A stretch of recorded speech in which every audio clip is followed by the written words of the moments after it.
नमस्कार, astro basic में आपका स्वागत है। मैं जयंत कुमार, आपका होस्ट एस्ट्रो बेसिक चैनल से। आज हम लोग डिस्कस करने जा रहे हैं कार्मिक टेप नंबर के ऊपर। एक्चुअली अगर आपको नहीं पता है कि कार्मिक टेप नंबर क्या होता है तो मैं सिंप्लीफाई कर दूं कि न्यूमरोलॉजिस्ट जो होते हैं या फिर न्यूमरोलॉजी सब्जेक्ट में जो बेसिकली क्या होता है कि हम लोग विश्वास करते हैं, ऐसा मानते हैं ऐसा कि ये जो अपना सोल है, आत्मा है, ये हर बार जन्म लेता है और as per hour past Karma, जैसा पिछला जन्म में हम लोग कर्म किए थे उसके अनुसार इस जन्म में हम लोगों को रिजल्ट भी मिलता है। मतलब पिछले जन्म के अच्छे कर्म का इस जन्म में अच्छा फल भी मिलता है और पिछले जन्म के बुरे कर्म को इस जन्म में एज ए बर्डन या चैलेंज हम लोग फेस करते हैं। तो अगर हम लोगों ने कुछ गलत काम किया है या फिर कुछ ऐसा कर्म किया है पिछले जन्म में, तो उसका जो एक इस जन्म में हम लोग कुछ एज ए चैलेंज हम लोग के लाइफ में आता है, कुछ एज ए बर्डन आता है। इस चैलेंज और इस बर्डन को हम लोग कार्मिक टेप नंबर कहते हैं। तो वो कैसे फाइंड करते हैं? तो बेसिकली 4 नंबर्स होते हैं, 13, 14, 16 और 19 में 13, 14, 16 और 19।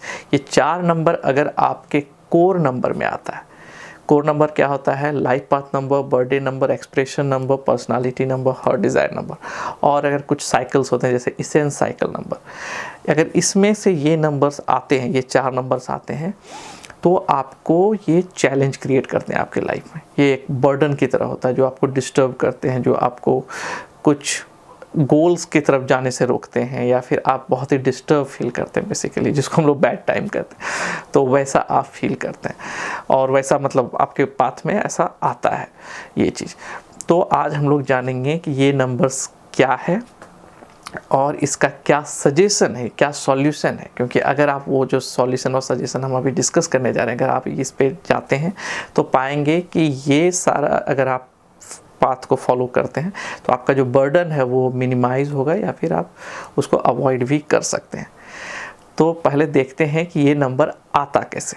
तो हम लोग देखने जा रहे हैं कि कार्मिक टेप नंबर जो कि 13, 14, 16 और 19 होता है, ये 4 डिजिट नंबर कैसे आपके कोर नंबर कैलकुलेशन में आता है। तो कोर नंबर जैसा कि मैंने पहले डिस्कस किया हुआ है कि क्या होता है, एक वीडियो मैंने इसमें बनाया हुआ है डिटेल में, आप वो भी देख सकते हैं। ये core number basically life path number, birthday number, expression number, personality number और हार्ट डिज़ायर नंबर, ये 5 नंबर्स को कोर नंबर कहते हैं। और ये जो नंबर सिस्टम है ये मैंने चैल्डियन सिस्टम का यूज़ किया हुआ है। तो ये सारे अल्फ़ाबेटिकल कैरेक्टर्स जो हैं ये सारे ये नंबर्स को रिप्रेजेंट करते हैं इन चैल्डियन सिस्टम में। एक अलग सिस्टम पाइथागोरस सिस्टम भी होता है, उसमें से डिफरेंट नेमिंग कन्वेंशन है, बट मैं चैल्डियन सिस्टम यूज़ किया हूँ। कार्मिक टेप नंबर कैलकुलेशन, यहाँ पे मैं दिखा रहा हूँ एग्जांपल में कि कैसे कार्मिक टेप नंबर अपीयर्स होता है आपके कोर नंबर कैलकुलेशन में। तो पहला है ये बर्थडे नंबर। तो इसमें अगर आप देखते हैं तो ये 16 इसका बर्थडे है, तो 16 को अगर हम सिंगल डिजिट पे करते हैं तो ये 7 आता है। तो इनका बर्थडे नंबर तो 7 है लेकिन इट इज़ रिप्रेजेंटेड एज 16। तो 16/7 हम लोग रिप्रेजेंट करते हैं। तो इसका बर्थडे नंबर में कार्मिक टेप नंबर है। यहाँ पे लाइफ पाथ नंबर का अगर आप देखते हैं तो ये भी मैंने वीडियो ऑलरेडी बनाया हुआ है, आप डिटेल में देख सकते हैं उसका कैलकुलेशन मेथड को। तो मैं यहाँ पे आपको दिखा रहा हूँ कि कैसे यहाँ पे कैलकुलेट हुआ है। तो 13 को 4 लिखा है, जून का 6 है, 19, 18 को अगर आप सिंगल डिजिट में जोड़ेंगे तो 9 आएगा। तो अगर आप सारे को एक साथ जोड़ते हैं तो आपका आता है 1। तो इनका लाइफ पाथ नंबर तो 1 है लेकिन जो 2 डिजिट नंबर है वो आ रहा है 19। तो इनका लाइफ पाथ नंबर 1 है लेकिन इनका रिप्रेजेंट 19/1 होगा क्योंकि इनके लाइफ पाथ नंबर में कार्मिक टेप नंबर है। तो बेसिकली कैलकुलेशन का मेथड सेम है, केवल आपको ये वॉच करना है कि जब आप कैलकुलेट करके 2 डिजिट नंबर आता है तो क्या वो 13, 14, 16 या 19 है। अगर ऐसा है तो उसको कार्मिक टेप नंबर है। तीसरा एग्जाम्पल हम लोग देखते हैं कि एक्सप्रेशन नंबर में कैसे आता है। एक्सप्रेशन नंबर क्या होता है? ये आपके नेम से कैलकुलेट होता है। आपके नेम में जो अल्फ़ाबेट प्रेजेंट रहते हैं उसका न्यूमेरिक वैल्यू कैलकुलेट करते हैं, उसके बाद आपका एक्सप्रेशन नंबर होता है। तो एक्सप्रेशन नंबर बहुत ही इंपॉर्टेंट है क्योंकि ये बताता है आपका स्ट्रेंथ, आपका एरिया ऑफ इम्प्रूवमेंट, और ये भी बताता है कि आपका जो लाइफ पाथ है वो एक गोल है। तो एक्सप्रेशन नंबर बताता है कि आप कैसे उसको अचीव करते हैं। तो जब भी आप किसी का पर्सनालिटी या कुछ भी एनालाइज करते हैं तो मिला करके किया जाता है, क्योंकि ये जस्ट लाइफ पाथ नंबर एक आपका 1 डायमेंशनल, एक्सप्रेशन नंबर आपका 2 डायमेंशन फिगर देता है। क्योंकि ये आपका एबिलिटी टू अचीव बताता है, आप कैसे अप्रोच करते हैं उस गोल को, क्या तरीका है आपका। तो यहाँ पे एग्जांपल है एक्सप्रेशन नंबर का, कपिल अग्रवाल है, तो अगर आप सारे कैरेक्टर का वैल्यू को यहाँ पे लिखते हैं तो ये 6 आता है, अग्रवाल का 8 आता है। तो एक्सप्रेशन नंबर यहाँ पे 14 = 5, तो 2 डिजिट नंबर में 14 आ रहा है। इनका एक्सप्रेशन नंबर 5 है, लेकिन चूंकि 14 आ रहा है तो इसका आगे कार्मिक डेप्थ नंबर है, तो हम लोग 14/5 रिप्रेजेंट करते हैं। तो एक्सप्रेशन नंबर है कार्मिक डेप्थ नंबर। इस एग्जाम्पल में मैंने पर्सनालिटी नंबर कैलकुलेट किया है। महात्मा गांधी, उनका नाम मोहनदास करमचंद गांधी है, तो ये उनका नाम नहीं है, बस एग्जाम्पल के तौर पे मैंने ये लिया हुआ है। तो आप महात्मा गांधी का देखते हैं तो इसका जितने भी कॉन्सोनेंट्स हैं, पर्सनालिटी नंबर कैलकुलेट करने के लिए जितने भी कॉन्सोनेंट्स होते हैं उसको आपको जो है आपको वो ऐड करना होता है। और ये पर्सनालिटी नंबर बताता है कि दूसरे लोग आपको किस तरह से, किस नज़र से देखते हैं, मतलब ये लोगों का परसेप्शन आपके लिए कैसा है, आपने कैसा इंप्रेशन बनाया उनके सामने, तो ये पर्सनालिटी नंबर बताता है। तो यहाँ पे जब आप इसके कॉन्सोनेंट को ऐड करेंगे MHTM तो आपको 8 आता है, यहाँ पे GNDH तो यहाँ पे 8 आता है। पर्सनालिटी नंबर जब जोड़ते हैं तो 16, ये 7 आता है। तो ये पर्सनालिटी नंबर है 7, बट इट विल रिप्रेजेंट 16/7, ये 16 कार्मिक डेप्थ नंबर।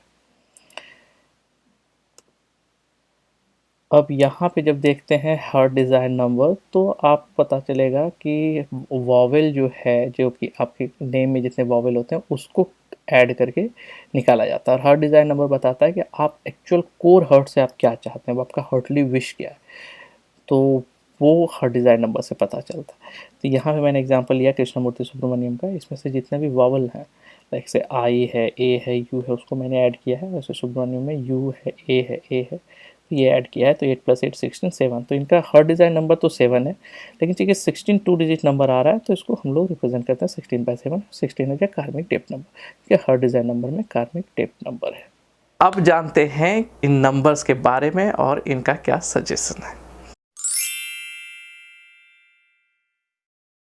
तो सबसे पहला 13, कार्मिक डेप्थ नंबर 13 का मतलब है कि आप जो है, आपका जो एनर्जी है बेसिकली वो बहुत जगह स्कैटर्ड है। आप एक बार में एक काम मतलब उठाते तो हैं लेकिन उसको फिनिश नहीं करते हैं, फिर दूसरे जगह चले जाते हैं। ये नंबर, ये कार्मिक डेप्थ नंबर आपको फोर्स करता है कि आप एक जगह फोकस नहीं कर पाए। ये नंबर आपको स्कैटर्ड मतलब आपका जो एनर्जी है वो हर जगह पे बिखरा हुआ है, तो जिसके कारण आप कोई भी काम कंप्लीट नहीं कर पाते हैं विद इन टाइम लाइन। और ये चीज़ क्योंकि आपको ये फोकस नहीं करने देता है, तो होता क्या है कि आपको चूँकि ये जो फोकस नहीं करने देता है तो आप काम तो स्टार्ट करते हैं, लेकिन उसके बाद कुछ दूर जाने के बाद फिर आप उसको छोड़ देते हैं।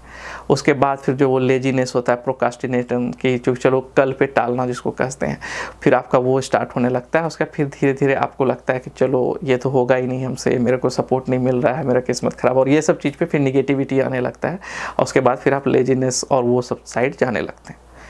तो ये बेसिकली कार्मिक डेप्थ नंबर 13 जब भी आता है तो आपको बेसिकली ये फोकस करने नहीं देता है, आपको डिसिप्लिन में रहने नहीं देता है, आपको रूटीन फॉलो नहीं करने देता है, जिसके कारण आपका जो एनर्जी स्कैटर्ड होता है, जिसके कारण आप अपना काम जो है एक बार में फिनिश नहीं कर पाते, और जिसके कारण आपको गोल अचीव करने में, हर बार जो आप गोल रखते हैं उसको अचीव करने में आपको हमेशा ज़्यादा एफर्ट, ज़्यादा मेहनत करना पड़ता है, और फिर वो आपके अंदर फ्रस्ट्रेशन क्रिएट करता है। तो इसका सॉल्यूशन या सजेशन ये है कि आप जो है अपना एक पहले तो रूटीन बनाएं, एक फोकस करने के मेथड को यूज़ करें। बेसिकली मेडिटेशन इसमें हेल्प करता है। आप जब एक काम स्टार्ट करें तो उसको पहले फिनिश करें, तब फिर दूसरा स्टार्ट करें। पैरेलल, मल्टीटास्किंग, ये सब चीज़ अच्छी बात है, लेकिन आपको ये समझना होगा कि मल्टीटास्किंग का मतलब ये नहीं होता है कि 4-5 जगह एक साथ हाथ लगा दिए। मल्टीटास्किंग का मतलब होता है हम लोग एक साथ 4-5 काम कर सकते हैं, लेकिन एक फोकस आपका जहाँ पे जाता है सक्सेस उधर ही मिलता है। तो focus is the key for you, ये आपका सॉल्यूशन है। तो आपको फोकस डेवलप करना है, आपको एक रूटीन फॉलो करना है, ताकि आप अपने उस काम को फिनिश तक पहुंचा पाएँ और सक्सेस पा पाएँ। और जो ये प्रोकास्टिनेशन है कि कल पे टालना, इस चीज़ को आपको अवॉइड करना है, क्योंकि ये ही आपको जो है हर बार जो काम जिसमें आप छोड़ देते हैं, अपने गोल तक नहीं पहुंच पाते, इसका रीज़न यही है कि आप टालने लगते हैं उस चीज़ को। तो आपको बेसिकली करना क्या है, आपको एक टारगेट उठाना है, उस पर कंटिन्यूस वर्क करना है, जो परसेवरेंस कहते हैं, कि जो स्टार्ट किया उस पर फोकस और उस पर डिसिप्लिन में से आगे बढ़ना है, तब जा कर के आप अचीव कर सकते हैं और ये कार्मिक डेप्थ नंबर 13 को आप नेगलेक्ट कर सकते हैं, अवॉइड कर सकते हैं। तो एक चीज़ और मैंने देखा है कि जितने भी सक्सेसफुल लोग हैं या फिर अच्छे लेवल पे हैं, उनके लाइफ में कार्मिक डेप्थ नंबर 13 रहता है, लेकिन वो लोग अपने हार्डवर्क से, परसेवरेंस से, कमिटमेंट से इस चीज़ को ओवरकम करते हैं और वो सक्सेस पाते हैं। तो don't take this as a negative things, it will create challenge for you, लेकिन आप इस चीज़ को ओवरकम कर सकते हैं by your determination, by your hard work, by your perseverance and by focusing on the task.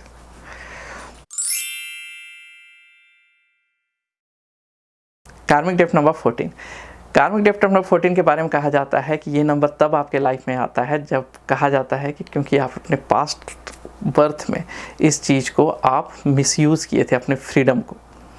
तो अपना जो फ्रीडम है उस चीज़ को, इसलिए इसमें आपको जो है हमेशा अननोन जो है आपके सामने सर्कमस्टांसेस आता है और आप डिस्टर्ब रहते हैं, क्योंकि आप का जो कमिटमेंट लेवल है वो बहुत ही डाउन हो जाता है अगर ये कार्मिक डेप्थ नंबर आपके लाइफ में आता है। तो 14 अगर आपके लाइफ में आता है तो आपको क्या होता है कि आप अचानक से आपके सामने जो इन्वायरमेंट आता है, जो सर्कमस्टांसेस होता है, वो बहुत ही अप्स एंड डाउन वाला रहता है और बहुत सरप्राइजिंग रहता है। तो आपको पता नहीं चलता अरे ये हो क्या रहा है, तो जिसके कारण जो है आप कोई भी काम को चैनलाइज नहीं कर पाते, अपनी एनर्जी को, और कंप्लीट नहीं कर पाते हैं। दूसरा चीज़ क्या देखा गया है कि ये कार्मिक डेप्थ नंबर 14 जो है, ये आपका जो इमोशन है और जो मेंटल ये है, इसके बीच का जो स्टेबिलिटी है इसको डिस्टर्ब करके रखता है, जिसके कारण क्या होता है, कभी आप बहुत ही ज़्यादा इमोशनल हो जाते हैं, कभी आप बहुत ही ज़्यादा प्रैक्टिकल हो जाते हैं और फिर समझ नहीं पाते हैं रियलिटी है क्या। ये भी देखा गया है ड्यू टू ये इमोशनल जो सेंसुअल थिंग्स है, इसके कारण आप जो है बैड थिंग्स जो है, हैबिट्स जैसे कि ड्रग्स, अल्कोहल, ये सब चीज़ में भी आपका इंक्लाइनेशन हो जाता है। कुछ लोग फूड का जो बैड फूड का हैबिट है, ये भी इस कार्मिक डेप्थ नंबर के कारण बहुत ज़्यादा देखा गया है। या फिर सेंसुअल प्लेजर जैसे सेक्स, या फिर आपका जो गलत साइड जाना जो होता है उसका इसके कारण, इस कार्मिक डेप्थ नंबर के कारण देखा गया है। तो बेसिकली ये आपको क्या होता है कि आपकी लाइफ में अप्स एंड डाउन आता है, आपका इमोशन और मेंटल जो बीच का जो स्टेबिलिटी है इसको थोड़ा डिस्टर्ब करता है और इसके कारण जो है आप अपने आप को रियलिटी नहीं समझ पाते हैं, जिसके कारण आपको चैलेंजेस फेस करना होता है। इसका सॉल्यूशन सजेशन ये है कि आपको कमिटेड रहना है। एक चीज़ जो आपने उठाया है उस पर कमिटेड रहना है, आपको समझना है कि this is right path, then I have to do whatever it requires to do that. तो एक बार आप पता चले कि आपको ये सही पाथ है तो आप उस पर कमिटेड रहना, आपको डाइवर्ट नहीं होना। तो जो कमिटमेंट है ये बहुत ही ज़रूरी है। इसके लिए आपको डिसिप्लिन फॉलो करना होगा, इसके लिए आपको अपना लाइफ को एक ऑर्डर वे में रखना होगा, एक रूटीन जिसको फॉलो करना कहते हैं उसको रखना होगा, और तब जा कर के आपका ये चीज़ पॉसिबल है कि आप कार्मिक डेप्थ 14 को आप ओवरकम कर सकें। और ये जो सेंसुअल प्लीजर्स है जैसे सेक्स, अल्कोहल, ड्रग्स, ये जो नेगेटिव साइड है, इस चीज़ को आपको समझना होगा कि this is not the path. मतलब आपको उधर जाने का होगा, लेकिन आप उधर आपको रोकना है अपने आप को जाने से। और दूसरा चीज़ जो ये जो बैलेंस है इमोशनल, उसके लिए तो बेसिकली आपका जो क्लैरिटी है वो लाइफ में लाने के लिए आपको अपने आप को थोड़ा साइलेंट में बैठ के मेडिटेट करना होगा और जानना होगा कि ये ही एक तरीका है जिसके कारण मुझे क्लैरिटी आएगी।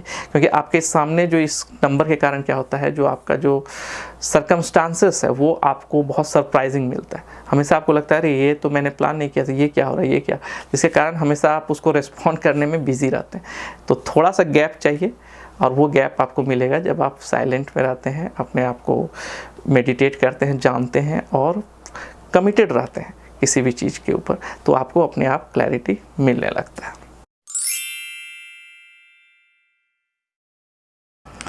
कार्मिक डेप्थ नंबर 16 ये बताता है कि आपका जो फॉल्स ईगो है, जो बिलीफ सिस्टम है, या फिर आपका जो अपने सराउंडिंग जो आप एक विश्वास, एक मान्यता बना लिए हैं कि ये चीज़ ऐसा ही है, इस चीज़ को वो ब्रेक करता है। और जब ये ब्रेक होता है तो बहुत ही ज़्यादा हर्ट होता है। सपोज फॉर एग्ज़ाम्पल, अगर किसी ने ये मान के रखा है कि नहीं कि मेरे जो टीचर हैं वो बहुत अच्छे हैं, या मेरा जो लीडर है जिसको हम फॉलो करते हैं he is the best one, और सडनली आपको पता चलता है कि अरे ये तो वैसा है ही नहीं, तो आपका जो ब्रेक होता है ईगो, या तो वो जो आप जिसके लिए ब्लाइंड बिलीव कर रहे थे वो जब ब्रेक होता है तो वो बहुत ही हर्ट होता है। तो ये कार्मिक डेप्थ नंबर 16 अगर आपके उसमें है तो आपको ये जो है बहुत बार आपका ईगो ब्रेक होगा ये। लेकिन अगर आप इसको अच्छे से एनालाइज करेंगे तो द पर्पस उसका ये है क्योंकि ये आपको हायर सोर्स से कनेक्ट कराना चाहता है।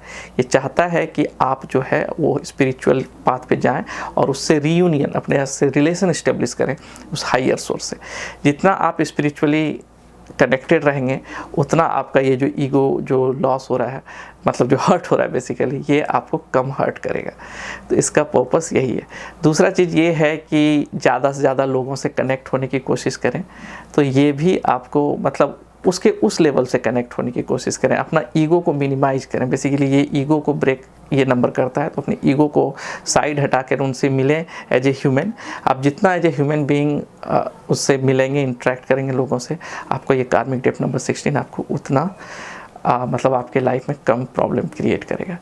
तो बेसिकली इसका जो सॉल्यूशन है ये है कि आप एक स्पिरिचुअल पाथ फॉलो करें। दूसरा अपने ईगो को अवॉइड करें। तीसरा अपने लोगों को जो एज ए ह्यूमन बीइंग जो है सबसे उससे इंटरेक्ट करें ये चीज़। और अगर कभी ईगो हर्ट होता है तो विश्वास करें कि this is the reason because क्योंकि आपको हायर सोर्स से कनेक्ट करना ये आपका पर्पस है। इसके लिए आपको ये चीज़ है। तो स्पिरिचुअलिटी आपके लिए मेन सॉल्यूशन है और लोगों को अच्छे से ट्रीट करना और फॉल्स ईगो से बचना ये आपके लिए सॉल्यूशन या सजेशन की तरह है अगर आपका कार्मिक डेप्थ नंबर 16 है तो। कार्मिक डेप्थ नंबर 19 ये नंबर बेसिकली आपको बताता है कि आप जो है अपने आप को खुद ही कैद करके रखे हुए रहते हैं। रीज़न ये है कि ये नंबर आपका ईगो लेवल को बहुत हाई बढ़ाता है और आपको लगता है कि सब चीज़ आप अपने दम पे ही कर सकते हैं या जो भी सक्सेस आपके लाइफ में मिला है सब कुछ आपके ही कारण मिला है, means you are the one. लेकिन ऐसा होता नहीं है। आपको इसलिए ये चैलेंज मिलता है लाइफ में क्योंकि आप कभी दूसरे को वैल्यू नहीं देते या दूसरे के वैल्यूज़ को वैल्यू नहीं देते, जिसके कारण आपका जो ये इंटरडिपेंडेंस है कि हर मनुष्य, जैसे कि कहा जाता है मनुष्य एक सामाजिक प्राणी है, हम लोग हर को हर चीज़ का ज़रूरत है। आप ये नहीं कह सकते कि मुझे उससे कभी ज़रूरत नहीं पड़ेगा या मतलब हमें उससे कोई मतलब नहीं। आपको कभी ना कभी हर से इंटरेक्ट करना ही है क्योंकि हम लोग इन सोसाइटी जो है हर से इंटरेक्ट करके ही चलते हैं। तो ये 19 आपको क्या करता है कि आपको लगता है कि उससे इंटरेक्ट करना कोई ज़रूरी नहीं है। I am it self sufficient, मैं ही बॉस हूँ, मैं ही सब चीज़ हूँ बेसिकली। तो इसके कारण आपको ये चैलेंज आता है। इसका सॉल्यूशन और सजेशन सिंपल सा है कि आप लोगों को वैसे ही ट्रीट करें जैसे आप अपने आप को ट्रीट करवाना चाहते हैं, वेरी बेसिक। लेकिन अगर आप फॉल्स ईगो रखेंगे तो क्या होगा कि धीरे धीरे आप में लॉनलीनेस आने लगेगा और आपको लगेगा कि आपके लिए कोई नहीं है, क्योंकि आपको दूसरों की ज़रूरत है और दूसरे को भी आपकी ज़रूरत है। आप ऐसा नहीं कि कुछ गलत है, लेकिन अपने आप को जो ये बांध के रखना कहते हैं, सेल्फ प्रिजन जिसको कहते हैं, कि खुद को अपने आप को जेल में रखे हुए हैं क्योंकि मैं एक ईगो पाल के रखा हूँ क्योंकि मुझे दूसरे से कोई मतलब नहीं है। तो ये चीज़ को ब्रेक करने की ज़रूरत है। जिस दिन आप ब्रेक करते हैं लोगों को ऐसे ही ट्रीट करते हैं जैसे आप अपने आप को ट्रीट कराना चाहते हैं, तो आपका ये चीज़ ठीक होने लगता है और आप फिर आपका प्रॉब्लम बेसिकली कार्मिक डेप्थ नंबर 19 के अनुसार जो प्रॉब्लम स्टार्ट जो चैलेंज होता है आपका बेसिकली ईगो या फिर अकेलापन या फिर वो कि दूसरे के को मतलब जो इंटरेक्ट करने में जो आपको प्रॉब्लम होता है, ये सारा चीज़ अवॉइड होने लगता है। तो ये था मेरा एनालिसिस कार्मिक डेप्थ नंबर के बारे में। तो जैसा कि मैंने कहा कि कार्मिक डेप्थ नंबर जो है पिछले पास्ट कर्मा के बैड अगर कुछ हम लोग कर्म करते हैं, पूरा कर्म करते हैं, तो उसके कारण हम लोग को कार्मिक बर्डन आता है। लेकिन अगर आप पुनर्जन्म में विश्वास नहीं भी रखते हैं तो भी ये नंबर अगर आपके लाइफ में कहीं पे भी मतलब कोर नंबर और इसेंस साइकिल में अगर कहीं पे भी आता है तो आपको चैलेंज क्रिएट करेगा ही। इसका नेचर है चैलेंज क्रिएट करना, अब रीज़न इसका चाहे जो भी हो, तो उस टेक्निकलिटी पे नहीं जाते हैं। तो ये था मेरा एनालिसिस कार्मिक डेप्थ नंबर के बारे में और उसका सजेशन और सॉल्यूशन। और अगर आपको कोई क्वेश्चन है तो please visit my website www.astrobasic.com ask question section, वहाँ पे आप मेरे से क्वेश्चन पूछ सकते हैं। और अगर आप मेरे चैनल पे नहीं हैं तो प्लीज़ सब्सक्राइब बिलो और small YouTube tiny icon and मेरा फेसबुक पेज भी लाइक करना ना भूलें। इसके अलावा अगर आपको कार्मिक डेप्थ नंबर के बारे में जानना है, अगर आपको लगता है कि आपके कोर नंबर या इसेंस साइकिल में कार्मिक डेप्थ नंबर है, तो आप प्लीज़ मेरा न्यूमरोलॉजी रिपोर्ट जनरेट कीजिए। उसमें मैंने आपके ये सारे नंबर्स के बारे में लिखा है, उसका सजेशन सॉल्यूशन भी दे रखा है और ये बहुत ही अफोर्डेबल है। मतलब आप जो डेली कॉफ़ी लेते हैं उसके प्राइस से भी कम है। तो आप जाइए और अपना न्यूमरोलॉजी रिपोर्ट जनरेट कीजिए। और अगर आप न्यूमरोलॉजी सीखना चाहते हैं या अगर आप चाहते हैं कि आप न्यूमरोलॉजी को अपने लाइफ में यूज़ कर सकें ताकि आपका लाइफ बेटर हो सके, तो मैं बुक लॉन्च किया है। तो आप जाके न्यूमरोलॉजी एंड यू, बहुत ही सिंपल लैंग्वेज में लिखा गया बुक है जिसको कि कोई भी आदमी, अगर आप सीखना चाहते हैं तो definitely it will be helpful. अगर आप न्यूमरोलॉजी में जस्ट न्यू हैं और इंटरेस्टेड हैं तो बहुत ही इजी लैंग्वेज में उसका लिखा गया है और बहुत ही कंप्लीट मैथमेटिक्स और कैलकुलेशन है, मतलब प्रैक्टिकल वो बहुत ही बुक है जिसको कि आप अपने लाइफ में यूज़ कर सकते हैं। तो आप वो भी खरीदें, लिंक सारा मैंने डिस्क्रिप्शन पे दे रखा है। और अगर आप न्यूमरोलॉजी कंसल्टिंग कराना चाहते हैं, अपना हॉरोस्कोप एनालिसिस कराना चाहते हैं, तो please visit my website www.astrobasic.com, ask question section and book your consulting slot. So thank you, stay tuned, see you next video, bye bye.